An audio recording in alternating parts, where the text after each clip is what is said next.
competitive, got a lot of depth, a lot of good guys coming back, playing a lot of numbers. I think they're still growing within their package, but throwing a lot and look like they're handling it. And so it's been very, very competitive, very physical in practice.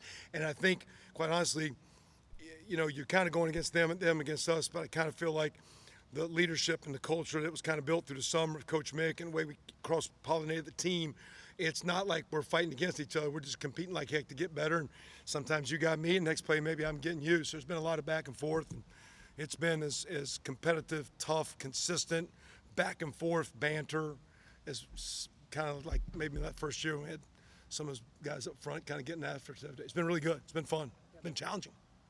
What can you share, if anything, about the scrimmage? Who? What the scrimmage, how to go? We snapped the ball and blocked sometimes and missed, and they made some tackles, and we scored once or twice. Had a field goal hit the upright one time, I think.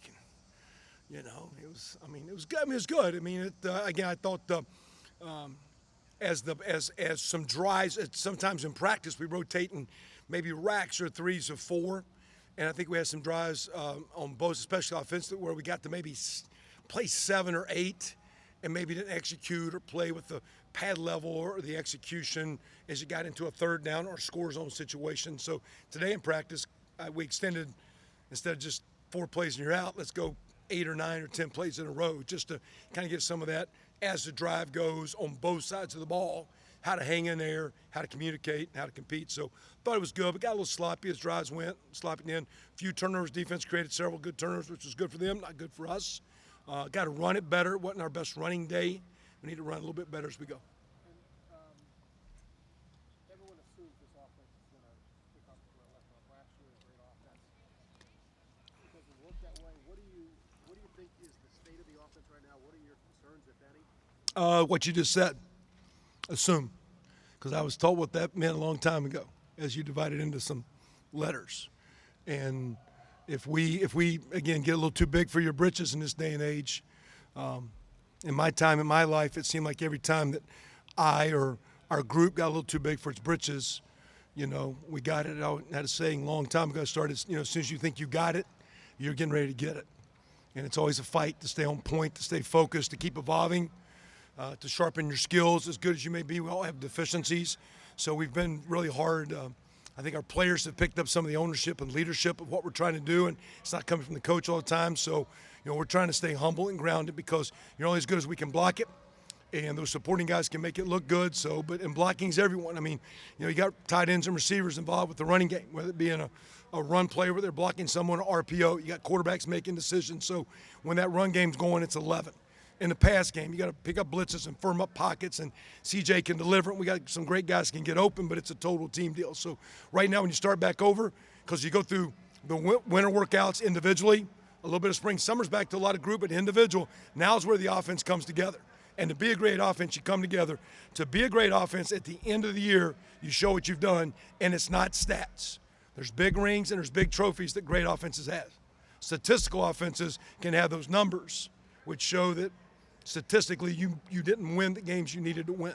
So it's about winning those games. So if we're going to be a great offense, we'll find a way to take care of the ball, take care of the quarterback, get in the end zone, and win games, all of them. That's what great offenses do. Kevin, was there anything on Saturday that you felt was a surprise?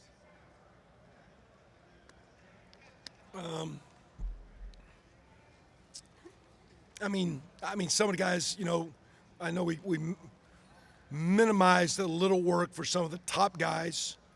It was good to see, we got a little bit more work there for Julian, Mecca, Marvin. Even though you're expecting them, they still have been the second guys now that won, so they got a little bit more action than maybe Jackson, who's kind of proven himself. Same at running back. Dowling popped a couple really good runs, which is good to see. Showed some really good speed. Had a couple big ones, which was nice for him. He's got, he's learning. Freshman, a little bit overwhelmed, but he's got some speed and explosiveness. So that was a nice deal. But scrimmage 1, practice 1, we're just a little inconsistent as an offense, and just got to be better there. When we were here on Thursday, we saw Cade a little bit more involved down the field, and at the risk of talking too much about tight end targets to you, what is it about his skill set that might allow you to do that a little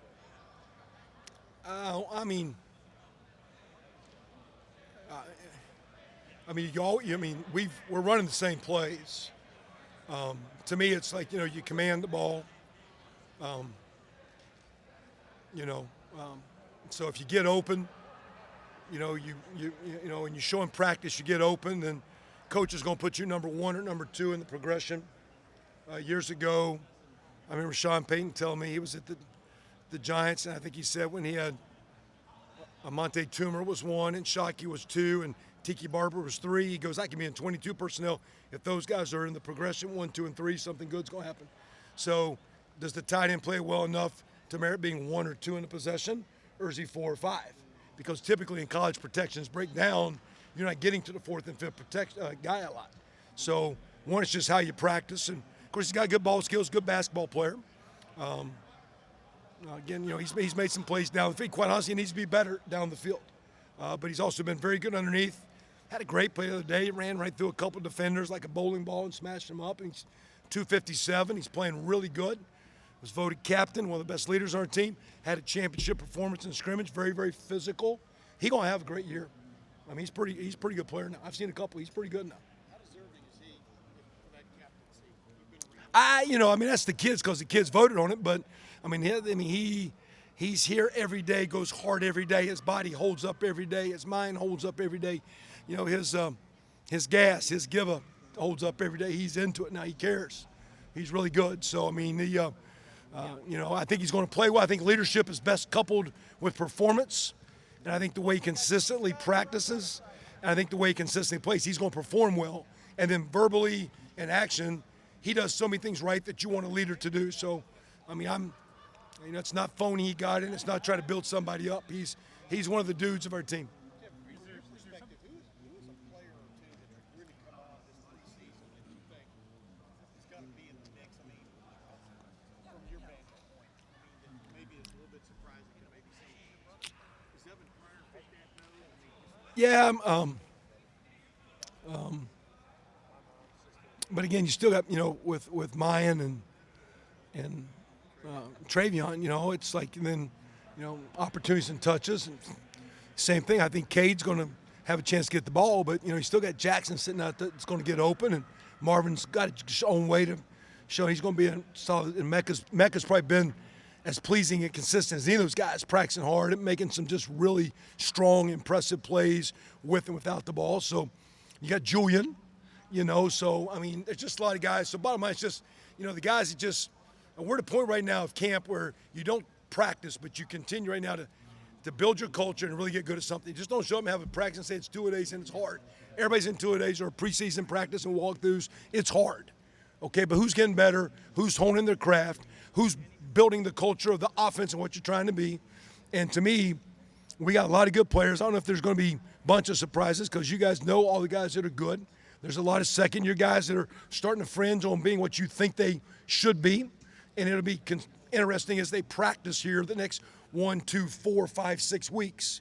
Do they become that consistent player that you expect and that we need and we're looking for as coaches and as a team? Kevin, I've got a personal question for you. Go ahead. You mentioned the run game could have been better on Saturday. But who's a guy on that defensive line? Hey, Jones caught your eye. About 12 of them. Yeah. I always laugh when Mike Hall goes out there as a 3. I'm like, come on, dude. Jeez, that's as good a 3 as I ever saw in my life. He ain't no 3. We got some, they're deep, and they just keep coming at you waves, and it's just, they just keep coming over the walls, and it's just, they're playing with some confidence, and they're playing behind their pads, and it's really, in my first year here, you just felt like Taekwon and Sam and Chase, and you just felt those guys, and I don't know if there's anyone individually that's collectively as good as a couple of those superstars, but you just feel the defensive presence, and I think Tommy and Steele and Cody are starting to play a lot of confidence. Now, I think the secondary guys are starting to understand those fits, and they're so much more quicker in the hole, and I just think you feel a very early, confident defensive bunch. It's a long way to go. I'm sure the coach would tell you that, but man, it's just, it's out there. It's a daggum fist fight. Kevin, you've been a head coach before. I'm sure you could be a head coach again, but you're here at Ohio State, offensive coordinator and tight ends coach, making good money, making over $1 million. Your son's on the team. That's got to be fun. I'm just curious, are you content to do it? Let's say this was your job till as long as you wanted to do it. No, matter of fact, I mean, like I've never been a guy wherever it was looking for the next job. It was do your job, do the job you best you could. I had a guy, of course, I think I was like, I don't think working long makes you a better guy, but I enjoy practice. You know, I enjoy the meetings. I enjoy the preparation. Like the other day, I think someone was talking about, you know, the problem. I enjoy, like, I think it was Coach Saban had a guest speaker to me. I mean, I enjoy preseason practice. I like inside drill. I like Tuesdays. I like Wednesdays. And somebody said, hey, when are you going to retire? And I said, I'm going to retire the first day I'm working. Because the first day this is work. I ain't working. I'm coming out having fun, teaching kids how to play the game, helping kids grow. Love to be a head coach again, but I'm not fighting to do it. I'm fighting to do the best job I can here because we're working to get on that wall.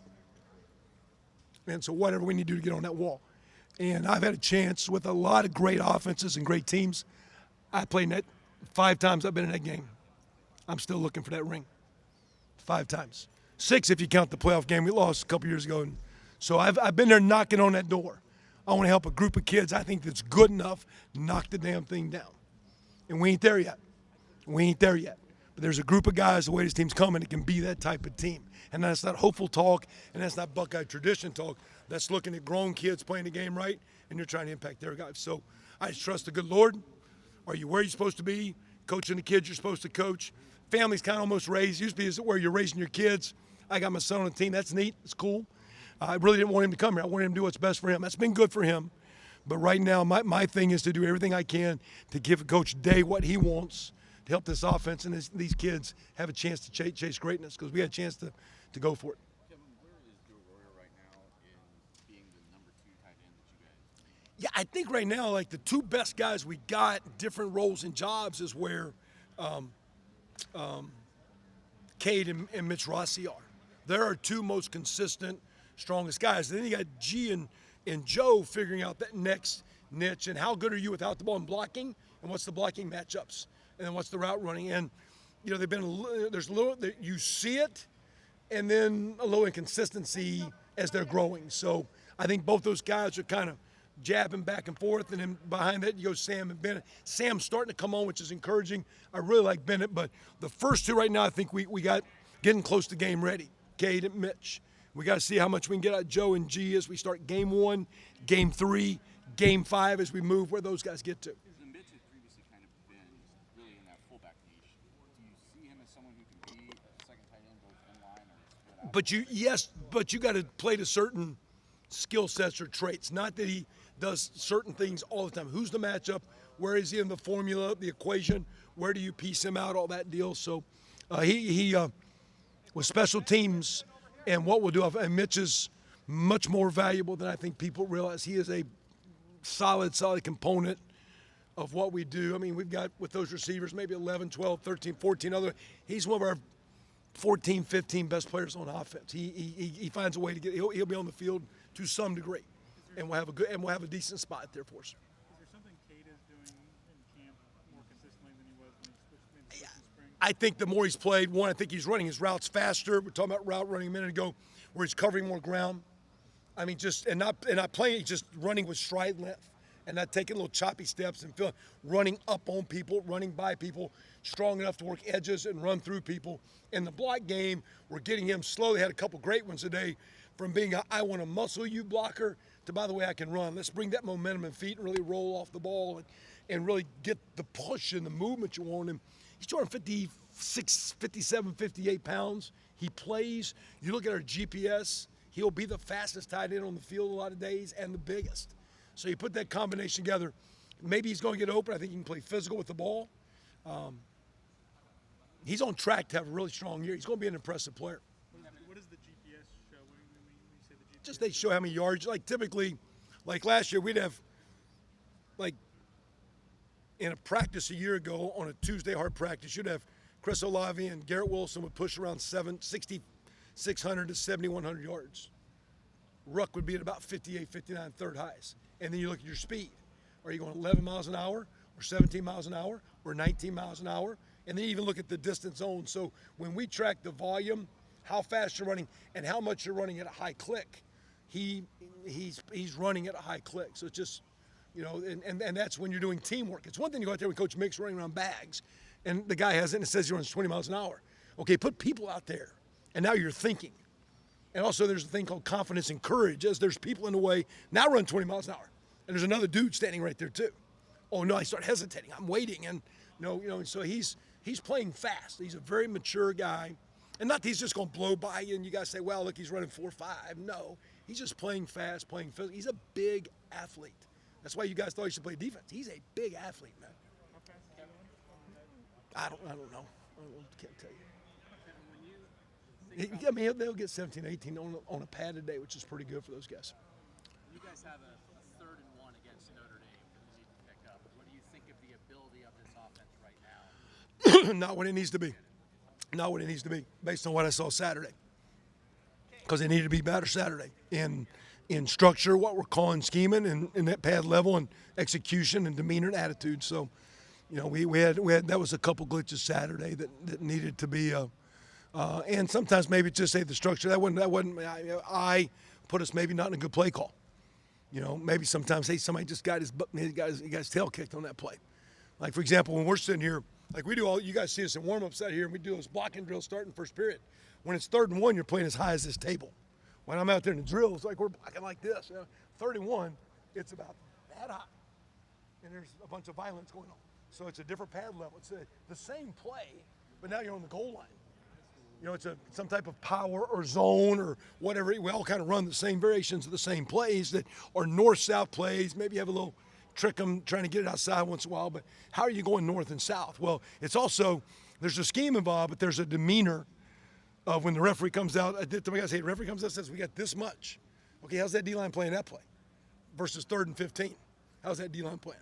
You're on the 1-yard line coming out. They're trying to get a safety.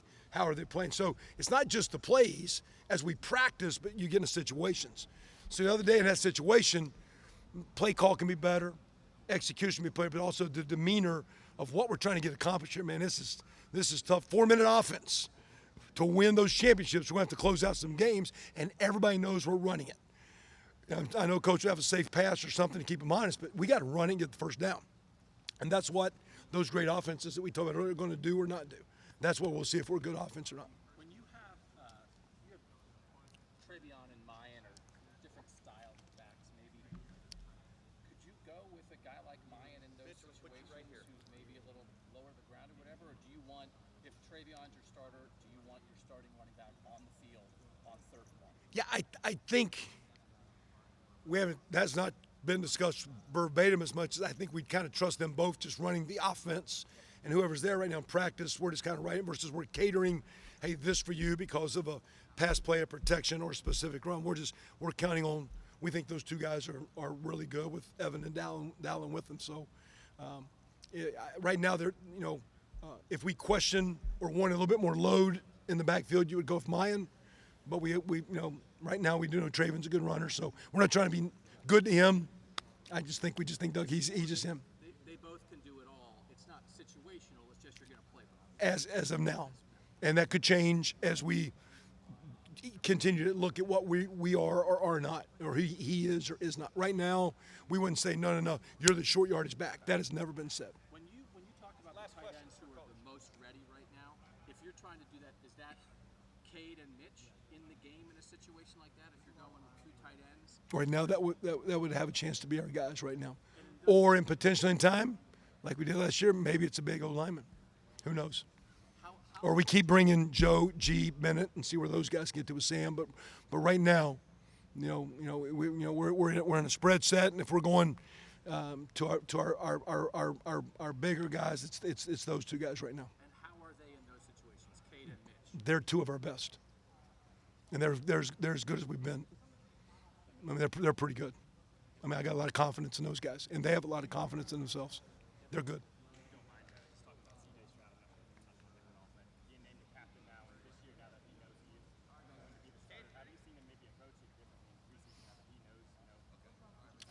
I think in the off season, not just preseason, I think, he wanted to not just have a personal really good year, but wanted to be a championship quarterback, wanted to play for it all. And I know there's some individual stat things he's up for always that sounds good, but I think he's gotten more into the team element. I think he tried really, really hard to be a great team player in the offseason. Now he's been captain or voted that way. I think that exponentially grows, but I think he was like that back in spring. I think he knew he was the quarterback. I think he knew he had a chance to play well. I think he knew he had a great supporting cast. I think he knew Coach Day was going to doctor it up and that passing game is going to work. But I think he knew no matter what happened last year, it still wasn't the championship that all great quarterbacks want. And I think he's done everything he can prior to even being named captain to be a team leader and be a little bit more vocal with telling guys that wasn't good enough and doing it where it's not coming. He's been probably more outspoken than any player the last couple of years, just encouraging or also demanding that he expects someone to do better. It's been great to see. Even at media days, I noticed just his confidence, the difference from this year to last year. How have you maybe noticed that, his confidence or his leadership, those intangibles maybe? Because you can see it on the field, those intangibles. Yeah, I mean, this time last year, you've yet to really play and you don't know. So I know he's trying to figure him out and all that. But as he come through having a great year, I mean, he's past that. So I think now he's well into working on his weaknesses and strengths as a player, but also becoming, like you say, the great quarterback is the guy that's leading everyone.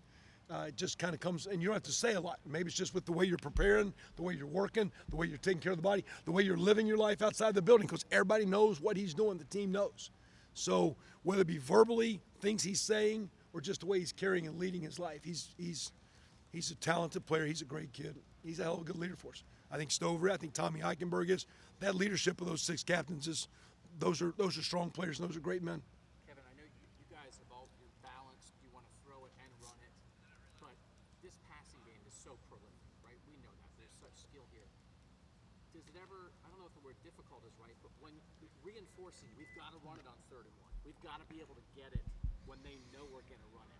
Is that any more of a challenge in a world where you're so good at throwing it, but then you've got to remind everybody we got to buckle down and get this when we need it in the run game? Yeah, I think most people sometimes have to run it because they can't throw. Some people throw it a lot, don't want to run it. The great teams in college football get to where they can do both.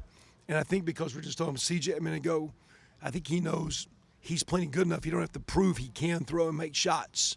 That to be the team we need to be able to make those tough plays and those physical plays, whether it be 4-minute, coming out, goal line, and whether it be run or heavy play action, whatever it is. But we cannot be a team that can only play with the right hand. To be the team we want to be, we got to play with both hands. And that means we're committed to running the ball. And running the football is scheme. Running the football is fundamentals. But running the football is a mindset.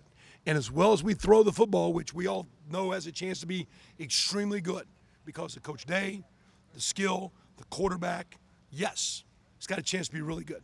But to be the great team, we're trying our darndest to sell our offense on the attitude of balance is greatness. And balance is not 50-50, but you can get behind your pads and get a 3rd and 1. So that means you have to practice that way. You can't practice just passing all the time and all of a sudden expect to get 3rd and 1. Hey, just play lower now. No, you have to practice. Like I said the other day, those plays are about as high as this table.